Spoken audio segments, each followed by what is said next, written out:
is now in session. Okay, there we go. Good evening, ladies and gentlemen. Welcome to Season 2, Episode 11 of the Pennsylvania College Basketball Court, or more specifically, the PCBC. It is a beautiful day here in western Pennsylvania. Beautiful snow that's still... snow flurries right now. It was snowing just not that long ago, but it's a beautiful day to finally be here. But anyways, guys, welcome to the PCBC. If you guys don't know what the Pennsylvania College Basketball Court is, which I'm sure a good amount of you guys, since you guys have been back on a good amount of time now, it stands for the Pennsylvania College Basketball Court, in which we discuss basketball in the Pennsylvania State Athletic Conference. For those who may not know who I am the Honorable Judge Noah Shepard, reporting live from Slippery Rock, Pennsylvania. So in today's episode, we will begin with the standings of where the teams sit right now in the Pennsylvania State Athletic Conference in both the East and West divisions. And then we will go through recaps of the 4 games that occurred from Cyber Monday, with 2 games occurring on Cyber Monday and 2 games that occurred on Tuesday, December 3rd. And then we will discuss our previews for the 16-game schedule that is coming up this weekend, with 8 games tomorrow and 8 games on Saturday. Everybody's saying slip on top. Right now, they are currently still 9th in the PSAC West. So don't you worry, guys. We'll get to that team in just a moment. Let's start off with the team the conference I really don't care about that much, is the East. So in the PSAC East, I'll be graduating pretty soon from there anyways. I don't blame you. In the East, in first place with a 2-0 record in conference play, 5-2 overall on a 5-game winning streak, the Westchester Golden Rams. In second place with a 2-0 record in conference play, 4-3 overall. On a 1-game losing streak is the Shepard Rams. Third place, 1-1 record in conference play, 5-3 overall in the season. On the 1-game losing streak is the Millersville Marauders. Fourth place with a record of 1-1 in conference play, 2-5 overall in the season. On the 2-game losing streak is the Shippensburg Raiders. In fifth place, 0-1 record in conference play, 6-2 overall in the season, 3-game winning streak is East Stroudsburg, the Warriors. Sixth place in the East with an 0-1 record in conference play, 3-4 overall on the season with the 2-game losing streak is the Kutztown Golden Bears. Spoiler alert, speaking of Hot Tuh, she might be going to jail pretty soon. Apparently she has been scamming people out of cryptocurrency, and reports say that her currency went down by 90% in the span of about 2.5 hours. So who knows? Maybe she'll be in jail soon, and the Hot 2 era will finally be over. Thank God. Back to the standings, though. In 7th place with an 0-2 record in conference play and 3-5 overall this season on a 1-game winning streak is the Lock Haven Bald Eagles. In 8th place... Oh, yeah, very funny. In 8th place with an 0-2 record in conference play, 2-5 overall in the season, a 1-game winning streak right now is the Mansfield Mounties. Yes, look it up right now. She's literally in hot water right now for potentially scamming people out of her new cryptocurrency. It's like all over the news right now. And then dead last, no surprise here, 0-2 in conference play, 1-7 overall with a 4-game losing streak is the Bloomsburg Huskies. Moving on to the West. Team in first place with a 2-0 record in conference play and 7-1 overall in the season, still with a 3-game winning streak, is the Clarion Golden Eagles, my girlfriend's alma mater. And my taken, yes. Sorry, Mr. Sankey, I am taken. I've been in a relationship for 21 months and 1 day now. Yeah. Second place, 2-0 on the season, 2-0 in conference play and 6-2 overall in the season, 6-game winning streak, is the newly ranked Gannon Golden Knights, entering this week at ranked number 22 in Division II. In third place, 2-0 record in conference play, 6-3 overall in the season, 4-game winning streak is the Pitt Johnstown Mountain Cats. Fourth place, 2-0 record in conference play, 5-3 overall on a 1-game losing streak, which occurred on Monday, is the IEP Crimson Hawks. Although I will say this team continues to get better. This team is going to get better. The talent they have on this roster is definitely young, but it's very promising. This team could be lethal next season. It's just a matter of time. It's just a matter of time. They have not hit their stride yet, but they will eventually. Fifth place at 1-1 in conference play, 6-3 overall in the season, on a 3-game losing streak still, is the California Vulcans. Sixth place with a 1-1 record in conference play, 4-4 overall in the season with a 2-game losing streak, is the Edinburgh Fighting Scots. In seventh place, 0-2 on the season in conference play and 7-2 overall this year with a 2-game winning streak, is the Seton Hill Griffins. And in dead last in the PSAC West is, of course, my soon-to-be alma mater of Slippery Rock University. They are 0-2 in conference play, 3-6 on the season. However, they do have a 1-game winning streak going, so they finally ended a 5-game losing streak on Monday. So that's where we stand heading into this weekend with the PSAC conference standings. Now, let's talk about these 4 games that occurred over the 2-day span of Monday and Tuesday. So starting off, we have we're going to go Slippery Rock versus West Virginia Wesleyan first before we get to the IEP game. So this game, of course, being played at the Barrow Fieldhouse, which is where I'll be graduating on. And a fun fact, this will be the same court I'll be graduating on for college. And I also graduated on that court when I was in high school, long 6.5 years ago. Anyways, Slippery Rock outscoring West Virginia Wesleyan 37-33 in the first half, then outscoring them 33-23 in the second half. Slippery Rock winning by an easy score of 70-56. Slippery Rock advancing to 3-6 on the season. Wesleyan dropping to 1-5, which they are usually one of the worst teams, not only in the Mountain East, but pretty much in the Atlantic region. They are arguably the worst team in the entire region.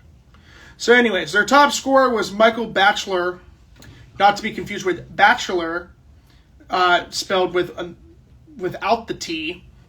In 40 minutes, he shot 7 of 12 from the floor, 2 of 2 from the free throw line, and 5 of 8 from the 3-point range.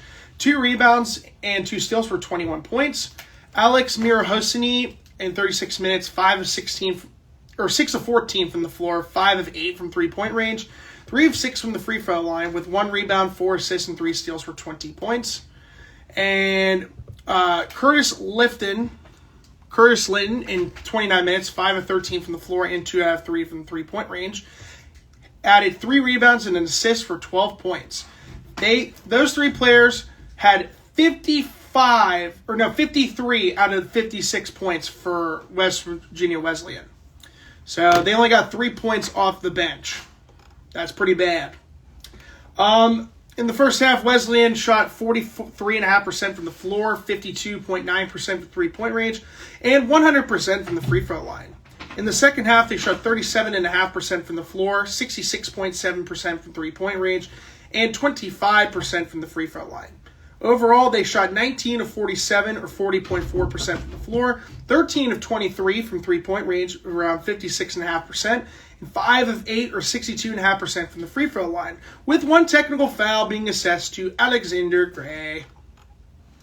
For Slippery Rock, their top scorer was Jomo Goings. In 34 minutes, shot 5 of 11 from the floor, 1 out of 4 from 3-point range, and 7 of 9 from the free throw line. He had 5 rebounds, 4 assists, 2 blocks, and 7 steals for a total of 18 points. Maseo Austin in 34 minutes shot 5 of 10 from the floor, 1 out of 2 from 3-point range, 3 out of 4 from the free throw line. He had 10 rebounds, 4 assists, 1 block, and 3 steals for a total of 14 points. Not much, Dawson, other than the fact it's still snowing. Kind of. Not really. Anyways, Ike Herster, 27 minutes, 5 of 16 from the floor, 1 out of 9 from 3-point range, and 1 out of 2 from the free throw line. He had 5 rebounds, 1 assist, a block, and 2 steals for 12 points. And Omich Wilson in 29 minutes, 1 out of 3 from the floor, and 7 out of 8 from the free throw line. 12 rebounds, 2 assists, 3 blocks for 9 points. The Rock, in the first half, shot 36.1% from the floor, 25% from 3-point range, and 77.8% from the free throw line. In the second half, they shot 32.1% from the floor, 22.2% from 3-point range, and 81.3% from the free throw line. Overall, SRU shot 22 out of 64, or 34.4% from the field, 6 out of 25 from 3-point range, or 24%, and 20 out of 25 from the free throw line, or 80%. 1 technical foul being assessed to Maseo Austin.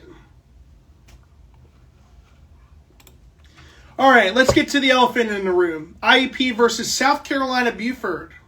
This was actually a really, really good game. The score does seem a little bit big in terms of how many points they lost by. But if you actually think about it, this game could have actually been a lot closer than it looked like. So here is the recap that I'm going to be reading from the IUP Crimson Hawks website.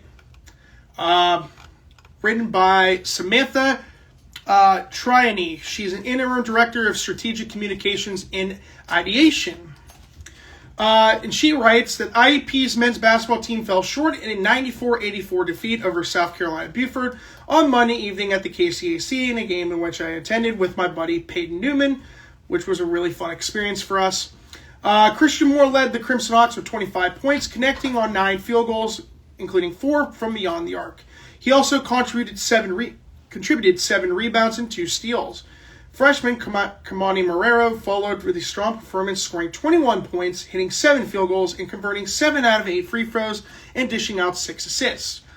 Marrero's 21 points marks a career high for him, and Moore scored 25 or more points in 3 games so far this season. Demir Brooks went 4 out of 5 from the field and added 5 rebounds, while freshman Tyler Grove contributed 6 rebounds and a block, while Sop Furton added 7 rebounds and 2 blocks. Off the bench, Ian Herring provided a spark with 10 points and 6 rebounds and a team-high 4 steals. Despite shooting 50% from the floor, IUP struggled to counter Buford's 14 three-pointers made. Grove opened the scoring for the Hawks by with a put-back off a rebound. After the University of South Carolina Buford responded from basket, Brooks answered quickly with a dunk assisted from Tyler Grove. Barrera sparked a 6-point run during scoring 3 times in the paint to give IUP an early 5-point lead. At 14 minutes and 12 seconds, Luke Triggs drained IUP's first 3-pointer of the game. Moore added a layup, a free throw, and a 3-pointer to extend IUP's lead to 6 with just under 12 minutes remaining in the half. The Sand Sharks answered with a 9-point run to claim their first lead of the night under 8 minutes to go. Both teams continued to trade leads late into the first half. Back-to-back layups from Marrero pushed the Hawks ahead. Sorry about that. Marrero got a layup, pushed the Crimson Hawks ahead 34-32, followed by consecutive buckets from Alfonso Pickens Jr., who finally made his IUP Crimson Hawks debut to give them a 35-33 lead. However, just a few seconds left, former IUP Crimson Hawk Kyle Poles nailed a 3-pointer to send Buford into halftime with a 42-39 lead. The second half saw both teams trading points early, but the Sand Sharks capitalized on their 3-point shooting to pull ahead. Triggs knocked down 3 free throws midway through the half, trimming the deficit to 10 points. The teams exchanged 3-pointers and buckets in the paint, and despite a late surge, the Crimson Hawks were unable to mount a full comeback. So let's talk about this game. So in the first half, Buford outscored IUP 42-39 in the first half and outscored them 52-45 in the second half. With Buford winning 94-84 in the Sand Sharks.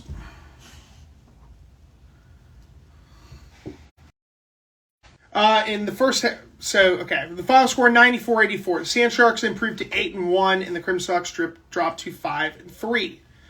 It was the most attended game of the season for the Crimson Hawks. Actually, nearly 1,000 people attending this game, as it was basically a homecoming game for everyone involved, as Kyle Poles and head coach Ron Fondula made their returns for the first time to Kowalczyk as on the opposing side.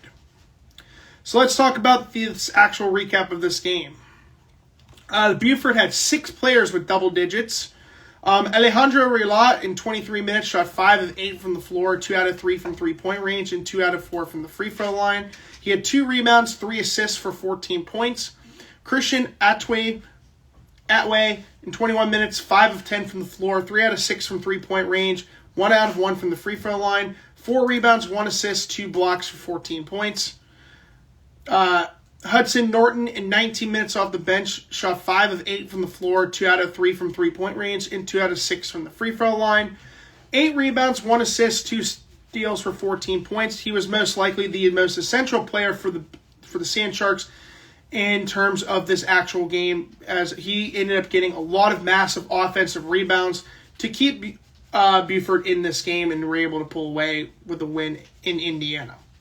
Kenny Gaines, 19 minutes off the bench, 3 of 6 from the floor, and 5 of 6 from the free throw line. 3 rebounds, 3 assists, 1 steal for 11 points. Tesos Stefanos, in 18 minutes, shot 4 of 10 from the floor and 2 out of 6 from three-point range, and had 1 steal with 10 points. And former IEP Crimson Hawk and a guy who I am greatly respected, I greatly appreciate his time and effort for meeting with me after the game on Monday, is Kyle Pulse. The former Crimson Hawk had a very impressive shooting day in 25 minutes. He shot 4 of 5 from the floor and 3 out of 4 from three-point range, 5 rebounds, and a total of 11 points. The Sand Sharks in the first half shot 44.7% from the floor, 33.3% from three-point range, 100% from the free throw line. In the second half, they shot 50% from the floor, 47.1% from three-point range, and 63.2% from the free throw line. Overall, Buford shot 33 out of 70, 47.1% from the floor, 14 out of 35, or 40% from three-point range, and 14 out of 21, or 66.7% from the free throw line. For the Crimson Hawks, their top scorer was Christian Moore in 35 minutes, shot 9 of 18 from the floor, 4 out of 9 from three-point range, and 3 out of 3 from the free throw line, 7 rebounds, 1 assist, and 2 steals for 25 points. Kamani Marrero in 34 minutes shot 7 of 16 from the floor, 0 out of 5 from three-point range, 7 of 8 from the free throw line, 7 rebounds, 6 assists for 21 points. Demir Brooks in 26 minutes shot 4 of 5 from the floor, 5 rebounds, and a total of 8 points. Tyler Grove in 20 minutes shot 3 of 11 from the floor, 0 out of 4 from three-point range, 6 rebounds, 1 assist, 1 block for 6 points. Sark Furton in 38 minutes shot 1 of 2 from the floor, 0 out of 1 from three-point range, 0 out of 2 from the free throw line, 7 rebounds, 2 blocks, and 2 assists for 2 points. Ian Herring in 20 minutes off the bench shot 4 of 6 from the floor and 2 out of 6 from the free throw line, 6 rebounds and 4 steals for 10 points. Luke Triggs in 14 minutes off the bench shot 2 out of 3 from the floor and 1 out of 1 from three-point range, shooting 3 of 4 from the free throw line, 2 rebounds, 1 assist, and 1 steal for 8 points. And newcomer Alfonso Pickens Jr. making his Crimson Hawks debut in 13 minutes, shot 1 of 1 from the floor and 2 out of 3 from the free throw line with 1 rebound and a total of 4 points. The Crimson Hawks in the first half shot 51.6% from the floor, 22.2% for three-point range, and 71.4% from the free throw line. In the second half, they shot 48.4% from the floor, 27.3% from three-point range, 63.2% from the free throw line. Overall, IEP shot 31 out of 62, or 50% from the floor, 5 out of 20, or 25% from three-point range, and 17 out of 26, or 65.4% from the free throw line. Where this game could have been won was three-point shooting and rebounding. Even though the numbers state that IEP out-rebound Buford 42-36, if you look at the offensive rebounds were actually pretty even, 19 apiece for the Crimson Hawks and the Sand Sharks. But IEP could have won this game if it wasn't for three-point shooting from Buford in the second half, getting really hot. They shot 47% compared to 27% in the second half from three-point shooting. So that's where IEP stands right now. They sit 5-3, not terrible. But I mean, then again, the 3 games that they've lost, they were against 3 really competitive teams. I mean, if they went back again, I think this team could easily beat Glenville State, and I think they would challenge Charleston again. But we'll see what happens coming up in the final 20-game stretch of the regular season. Going into Wednesdays, this game occurred in Rockville Center, New York. Or no, correction, it was at the Kohler Fieldhouse. I don't know why it said Rockville Center, New York. Maybe they thought it was a road game. Anyways, East Stroudsburg taking on Malloy University. In the first half, Malloy outscored East Stroudsburg 38-35. East Stroudsburg outscoring Malloy 54-37. Final score 89-75. East Stroudsburg winning. The Warriors improved to 6-2, and Malloy University drops to 1-6. The top scorer for Malloy University was Rob Matos in 38 minutes, shot 7 out of 20 from the floor, 4 of 10 from three-point range, 5 out of 6 from the free throw line, 4 rebounds, 7 assists, 1 steal for 23 points. Bryce Merchant in 38 minutes, 5 of 15 from the floor, 3 out of 8 from three-point range. He had 7 rebounds and 1 steal for 13 points. Mick Brown in 20 minutes off the bench shot 4 of 8 from the floor, 0 out of 1 from three-point range, 3 out of 5 from the free throw line. He had 3 rebounds, 2 assists, 2 blocks, and 4 steals for 11 points. And Matt Lane in 32 minutes shot 5 of 6 from the floor. And had 7 rebounds, 2 blocks for a total of 10 points. Also, we'll go with Say Dang in 23 minutes off the bench, shot 4 of 6 from the floor, 0 out of 1 from three-point range, and 0 of 1 from the free throw line. He had 11 rebounds, 1 assist for 8 points. Malloy in the first half shot 44.1% from the floor, 40% from three-point range, 66.7% from the free throw line. In the second half, they shot 40% from the floor, 18.2% from three-point range, and 63.6% from the free throw line. Overall, they shot 29 out of 69, or 42% from the floor, 8 out of 26, or 30.8% from three-point range, 9 out of 14, or 64.3% from the free throw line. 2 technical fouls were assessed to Malloy University, Rob Montes and Joshua Malcolm. For East Stroudsburg, their top scorer was Nasir Griffin, who came off the bench in 27 minutes, shooting 9 of 12 from the floor, 2 out of 4 from three-point range, 4 out of 5 from the free throw line, 8 rebounds, 1 assist for a total of 24 points. Ethan Millerins in 26 minutes shot 4 of 7 from the floor, 4 out of 6 from three-point range, 2 steals for a total of 12 points. Davin Lee in 25 minutes shot 5 of 8 from the floor, 1 out of 2 from three-point range, 1 out of 1 from the free throw line, 2 rebounds, 6 assists, and a steal for 12 points. Lakeem McGaley in 13 minutes shot 3 of 6 from the floor, 1 out of 2 from three-point range, 4 of 4 from the free throw line, 4 rebounds, 3 assists for 11 points.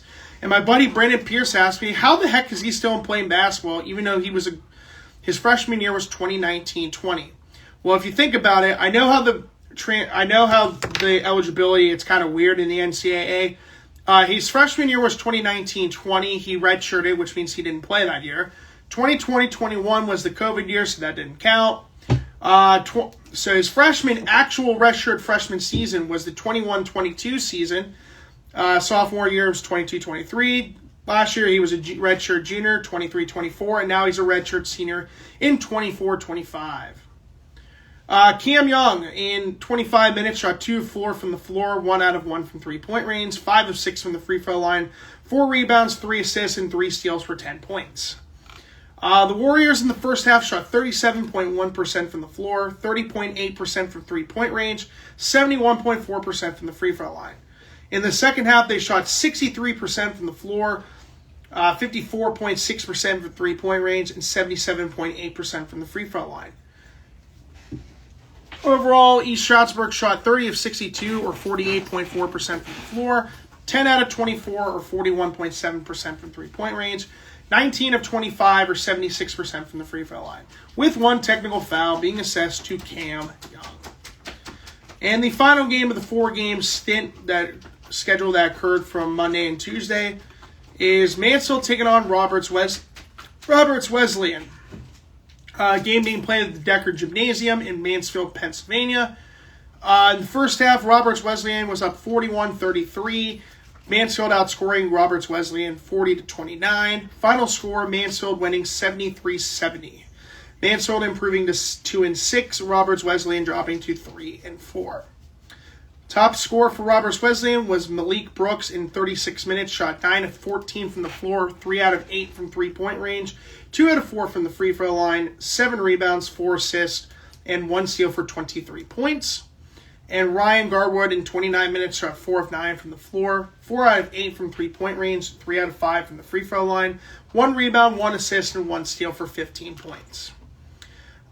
In the first half, Roberts Wesleyan shot 48.6% from the floor, 33.3% from three-point range, and 50% from the free throw line. In the second half, they shot 37.5% from the floor, 33.3% from three-point range, 58.3% from the free throw line. Overall, they shot 26 out of 59, or 44.1% from the floor, 9 out of 27, or 33.3% from three-point range, and 9 of 16 from the free throw line, 56.3%. With one technical foul being assessed to Trey Klitz. The Mounties, their top scorer was Sterling Scott in 34 minutes, shooting 7 of 12 from the floor, 1 out of 1 from three-point range, 3 of 6 from the free throw line, 5 rebounds, 2 assists, and 1 steal for 18 points. Jaden Montgomery in 37 minutes shot 7 of 15 from the floor, 1 out of 5 from three-point range, 1 out of 2 from the free throw line, 1 rebound, 2 assists, and a total of 16 points. Scott Woodring in 31 minutes shot 4 of 7 from the floor, 1 out of 1 from three-point range, 3 out of 4 from the free throw line, 13 rebounds, 1 assist, 1 steal for 12 points. Double-double for Woodring. LJ Stansbury in 31 minutes shot 3 of 9 from the floor, 0 out of 2 from three-point range, 5 of 7 from the free throw line, 3 rebounds, 1 assist, and 2 steals for 11 points. In the first half, the Mountaineers shot 46.4% from the floor, 22.2% from three-point range, 62.5% from the free throw line. In the second half, they shot 46.7% from the floor, 33.3% from three-point range, and 64.7% from the free throw line. Overall, they shot 27 out of 58, or 46.6% from the floor, 3 out of 12, or 25% from three-point range, 16 out of 25, or 64% from the free throw line, with one technical foul being assessed to Owen Chambers. And that concludes the 4-game stint. Overall, went 2-2. Lost the matchup against IUP and lost the matchup against Mansfield. Got the games against East Stroudsburg and Malloy correct, and the game against Slippery Rock in Western Virginia Wesleyan also correct. So where we stand right now heading into tomorrow's match, into the weekend matchups, 77 out of 118 games I've gotten correct so far. That's about a 65.3% correction percentage. So, dropped a little bit in percentage points compared to where I was at the beginning of this week. But it could be worse. So we look at the matchups heading into tomorrow on December 6th. All 8 games will occur at 5 o'clock Eastern Standard Time. We have, double check. Actually, wait. Do I have 7 on there? I don't know why I thought I had 8. Okay, so we have 7 games. 7 games tomorrow and 8 games on Saturday. So 15 games. This is why I'm terrible at math someday, guys. Okay, let's get started with this. No, why do I have... No. Hold on. Gannon, Clarion, Pitt, Johnstown, Cal, Seton Hill. Where's that?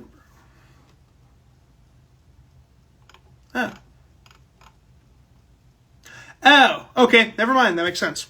So 7 games tomorrow, 8 games on Saturday, 1 game on Sunday. So this game actually got moved to a Sunday game. So let me write that down. It's a 3 o'clock game.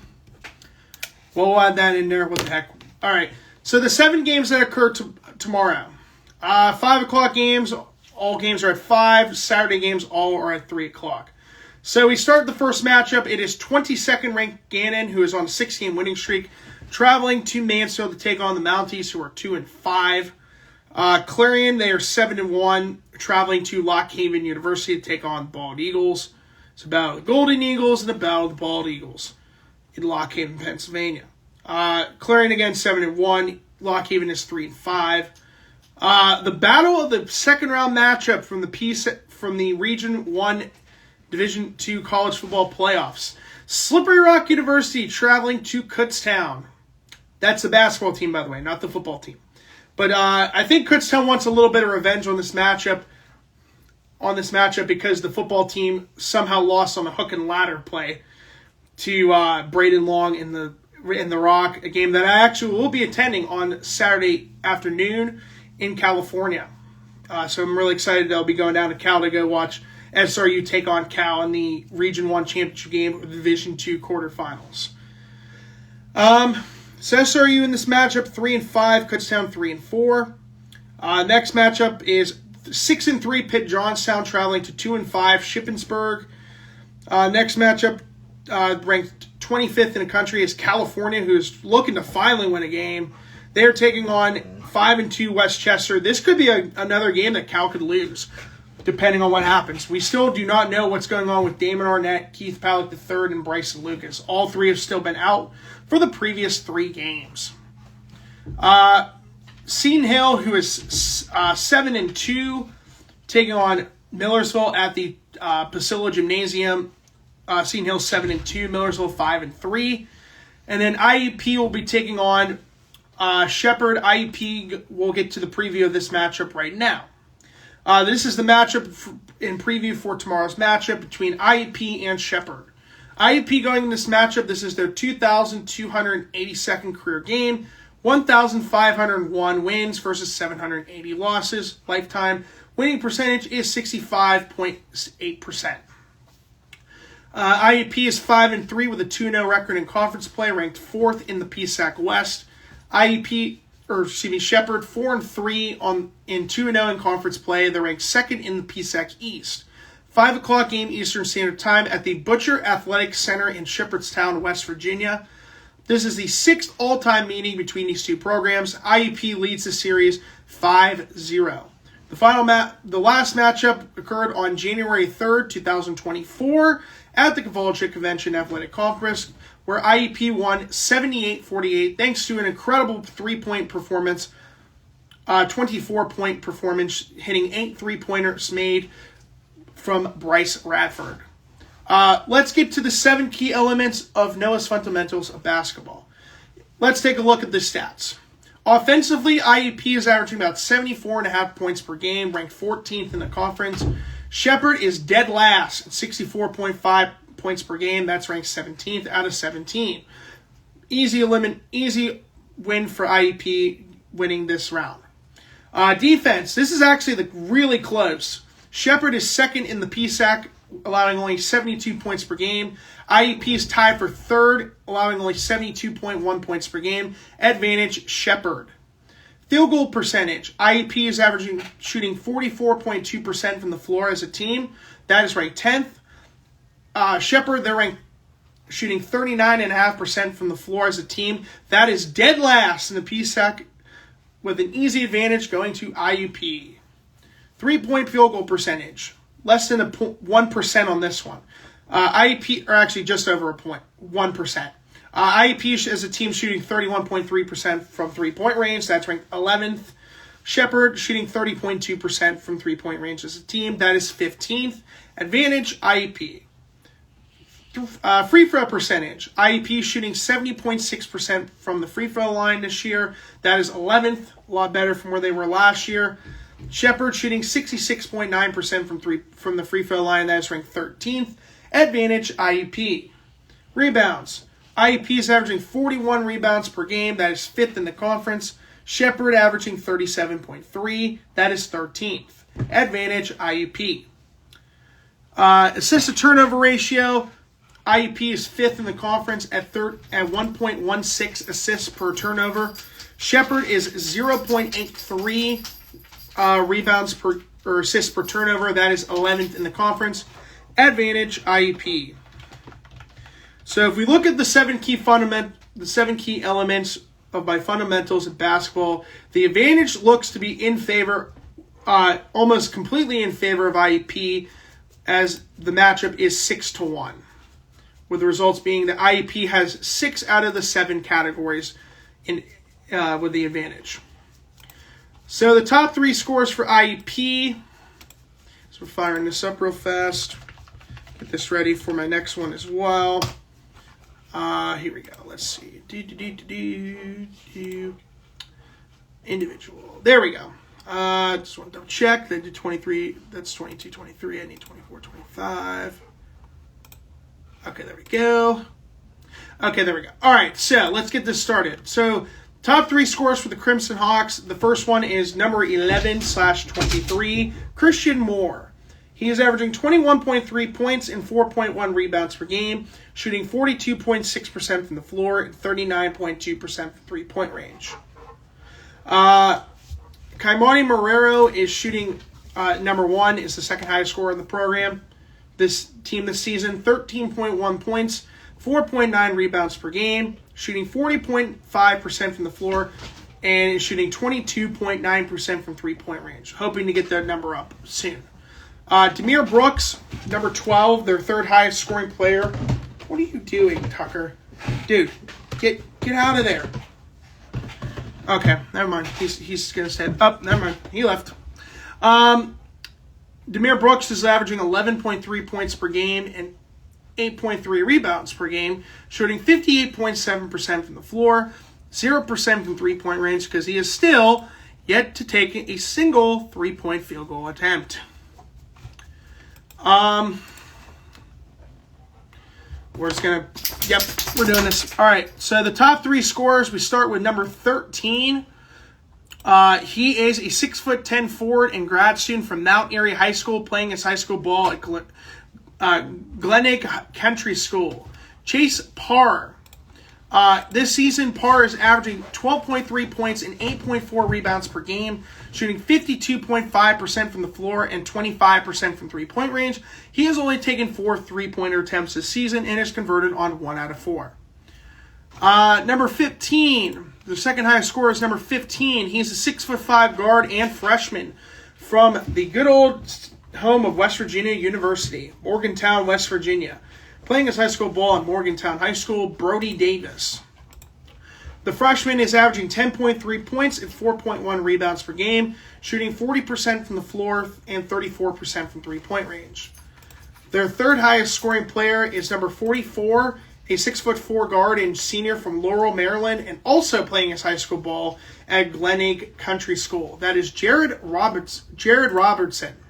He's averaging 9.1 points and 5 rebounds per game, shooting 35.7% from the floor and 28.6% from three-point range. 3 keys to the game. I actually forgot to type these. Whoops. So we're just going to go with what I have on here. We're just going to figure something out. Number 1. So, again, we're doing the acronyms because I really like it. I think it's cool. So, number 1. Shoot better than them.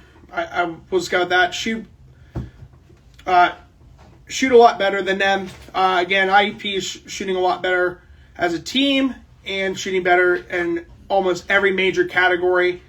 Field goal percentage, 3-point percentage, 3-point free throw percentage. They have advantage on all 3. So let's just take advantage and hopefully we do really well shooting the ball. 2, the letter H. Hold them down. Shepard is second in the PSAC in defensive points allowed points per game at 72 points per game. Hopefully IUP can hold them down. It's going to be big. 3, execute. IUP, they're a team that's going to have its ups and downs this year, but if they're able to, if they can start this 2-game weekend trip on the eastern side of the state and in West Virginia. If they can execute, we're in business, and they're going to be at 7-3, which is where they were last year. And they also, I think, were 3-1 in conference play last year to start that off. So we got that. Let's do the predictions for Friday's games before we get to Saturday's games. Gannon, this is actually really cool. I only have 2 games that I picked as home teams. Gannon at Mansfield. I am choosing Gannon. Clarion at Lock Haven. I am picking Clarion. Slippery Rock and Kutztown. I'm staying with the Rock again. We're going with SRU on this one over Kutztown. Pitt Johnstown at Shippensburg. This game could be a lot closer than people think, but I'm gonna stick with Pitt Johnstown. They have the 3rd highest scoring offense in the PSAC this year. Did not expect that to happen this year. California at Westchester. Give me California. I've picked them the last 3 times and they've lost. So maybe this is a redemption game. Hopefully. Seton Hill at Millersville. I'm picking Millersville. This game is going to be a good one, I think. It's going to come down to the wire. Edinburgh. Actually, we didn't talk about the game yet. IUP at Shepard. I'm going to go IUP. I think IUP can win this game really easily. I know Shepard's going to try to make this game close because they have Chase Parr, and he's good at rebounding. But we have our own rebounder, Demir Brooks. I think we'll be fine. I think IUP for this game, I think they're going to win by +4. Saturday games. California at East Stroudsburg. This is all games at 3 o'clock. in the conference on Saturday. We got, actually I went out of order. Whoops. So yeah, California Indy Stroudsburg, Slippery Rock traveling to Bloomsburg, Pitt Johnstown traveling to Millersville, Clarion going to Shepard, Gannon going to Shippensburg, Seton Hill traveling to Kutztown, Edinburgh taking on Mansfield in Mansfield, and then IEP versus Westchester. Now it's time for the preview for the IEP Westchester game. IEP 5-3, they're 2-0 in conference play, fourth in the West. Taking on the top team in the PSAC East, which is Westchester. They're 5-2 on the season and 2-0 in conference play. This is a 3 o'clock start. I don't know why I put 5 there. 3 o'clock game at the Hollinger Fieldhouse in Westchester, Pennsylvania. This is the 32nd all-time meeting between these two programs. Last meeting, IEP leads the series 18-13. Last matchup occurred on December 19th, 2022. IEP won 69-55. Back to the 7 key elements of my fundamentals of basketball. Offensively, Westchester is averaging 80.6 points per game. That's ranked 8th in the conference compared to IEP, who is averaging 74.5 points per game. That is 14th. Advantage, Westchester. Defensively, IEP is averaging 72.1 points per game on defense. That's tied for 3rd. Westchester is allowing 77.9 points per game, ranked 7th. Advantage, IEP. Field goal percentage. IEP shooting 44.2% from the floor. That's ranked 10th. Westchester, 43% from the floor. That's ranked 13th in the conference. Advantage, IEP. 3-point field goal percentage is really close on this one. This is the closest of the 7 key elements that determines this outcome. Westchester shooting 31.7% from 3-point range. That's 10th in the conference. Right behind them is the Crimson Hawks, who are shooting 31.3% from 3-point range. That is 11th. Advantage, Westchester. Free throw percentage. IEP is ranked 11th in the conference at 70.6%. Right behind him is Westchester, who's at 67.8%. That is ranked 12th. Advantage, IEP. Rebounds. Westchester is number 1 in the PSAC in rebounds per game at 43.1. IEP is 5th at 41. Advantage, Westchester. And the overall tiebreaker comes down to assist and turnover ratio. IEP is at 1.16 assists per turnover. That is 5th in the conference. Westchester is at 1.01. That is tied for 8th. Advantage, IEP. By the results of this outcome, this one is actually a really close matchup by this standards. IEP is up 4-3, wins the overall element matchup 4-3. Top 3 scorers: Christian Moore, Kaimani Moreira, and Demir Brooks.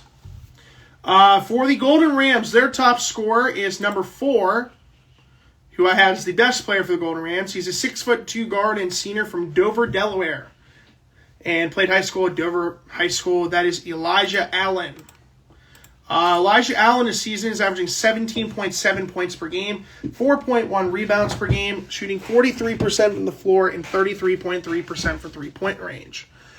Next is number 8. I love how this is going to go in order. Number 8, he's a 6'7" forward and junior from Baltimore, Maryland, playing his high school ball at Red Lion High School, Devontae Davis. He's averaging 12 points per game and 4.6 rebounds per game, shooting 60% from the floor and 66.7% from 3-point range. He's only taken 6 3-point field goal attempts this year, and he has successfully converted on 4 out of 6. And number 12. So 4, 8, and 12. Now we see 16. Anyways, the next one, he is number 12. He's a 5'10" guard and sophomore from Downingtown, Pennsylvania, the home of Will Howard, quarterback for the Ohio State University. And he played his high school ball at Downingtown West High School. That is Dylan Blair. Dylan Blair this year is averaging 9.4 points and 3.1 rebounds per game, shooting 37% from the floor and 32.1% from 3-point range. Three keys to the game, WCU. Number 1, win the rebound battle. I can't say it enough, even though they technically won the rebound battle against South Carolina Beaufort, you have to win the defensive rebound battle if you want to win this matchup in Westchester. 2, claim victory this weekend. Why not? I mean, this would be a huge way to boost your season by being a top team in the PSAC East. This PSAC West is wide open this year. Anybody could win it. I feel like this is a year where the PSAC is wide open, especially if Cal continues to fall apart. There could be 8 or 9 teams that could win the PSAC this year. And yes, IEP is one of them. 3, let Westchester underperform.